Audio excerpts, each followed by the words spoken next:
আমার শাশুড়ি আমার স্বামীকে দ্বিতীয় বিয়ে আলোচনা করার পর আমি ওই ঘর থেকে দৌড়ে আমার ঘরে চলে আসলাম। আমার স্বামী তার 1.5 ঘন্টা পর আমার ঘরে এসে আমাকে বোঝালো, কি করবো বলো, তোমার পেটে তো আর আমার বাচ্চা আসবে না, আর যদিও বিয়ে করি, যখন নতুন মেহমান আসবে আমি তখন থেকে আর সে ঘরে যাব না, এই ঘরেই তুমি আর আমি থাকবো। আমার এই কথাগুলো আমি শুধু চুপচাপ শুনে যাচ্ছিলাম, আমার মুখ দিয়ে একটা কথাও বেরোচ্ছিল না।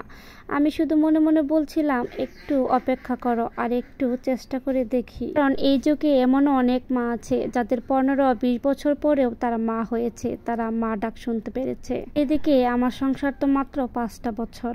থেকে বেশি কষ্ট কখন লেগেছিল জানেন? যখন শুনতে পারলাম আমার স্বামী নাকি নিজেই পছন্দ করে রেখেছিল যে সে কোন মেয়েটাকে বিয়ে করবে, কিন্তু সে তো বলেছিল সে মাত্র বাচ্চার জন্য বিয়ে করবে, সেখানে পছন্দ অপছন্দ আসলো কোথা থেকে? এখনই বুঝতে আর বাকি রইল না, এখনো বিয়ে হয়নি, আমার স্বামীকে দেখি সেই মেয়েটার সাথে সারাদিন কথা বল, বিয়ের পর সে যে আমাকে কেমন মনে রাখবে তার বুঝতে বাকি রইল না।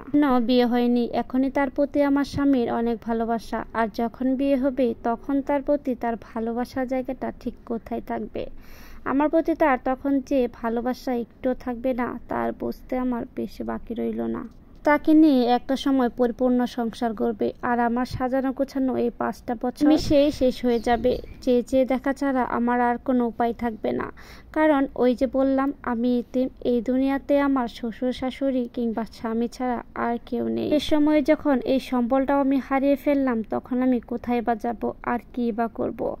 চেয়ে চেয়ে নীরব হয়ে দেখা ছাড়া আমার আর হয়তো কিছুই করার থাকবে না। দুনিয়াটা কত অদ্ভুত, তাই না? মা হতে না পারা একটা মেয়ে জানে মা না হওয়ার অপরিপূর্ণতা কাকে বলে, কারণ একটা মেয়ে পূর্ণতা পায় তার মাতৃত্বে, মাতৃত্ব একটা মেয়ের নারীত্ব বজায় রাখে। সেই মেয়েটাই যখন জানতে পারবে সে আর কোনোদিন মা হতে পারবে না, তখন তার কষ্টটা কতটা পরিমাণ হবে।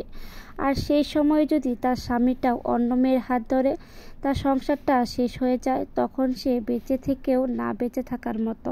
একটা সময় ছিল আমার স্বামী আমাকে কতই না ভালোবাসতো, অথচ একটা সন্তানের ব্যবধানে আমার সংসার, আমার প্রতি ভালোবাসা সবকিছুই নিমিষেই শেষ হয়ে গেল। দুনিয়াটা আসলে অনেক বেশি অদ্ভুত, কি আর বলবো। এই স্বার্থপর দুনিয়াতে সবাই শুধু নিজের স্বার্থটাই দেখে। তবু আমি তার প্রতি কোনো অভিযোগ রাখবো না, আমি দোয়া করি সেই মানুষটা যেন সুখী হয়। বাংলায় একটা কথা আছে, অভাগী যেদিকে যায় সেদিকেই সাগর নাকি শুকিয়ে যায়। আমার বেলা হয়েছে সেইটাই। ছোটবেলা থেকে না পেলাম বাবা মার ভালোবাসা, বড় হয়ে না পেলাম স্বামী কিংবা শাশুড়ির ভালোবাসা, আর এই নারীত্বে না পেলাম একটা মায়ের পরিপূর্ণতা। সবকিছুতেই কেন জানি আমি বঞ্চিত হয়ে যাচ্ছি। আর কি বা বলবো, যেখানে ভাগ্যের কাছে আমরা হেরে যাই সেখানে আমাদের বলার কিছুই থাকে না, শুধুমাত্র নীরব হয়ে দেখা ছাড়া। সন্তান ছাড়া অপূর্ণতায় কাটানো প্রতিটা মুহূর্ত একটা মেয়ে বলতে পারবে তার কাছে কতটা কষ্টের।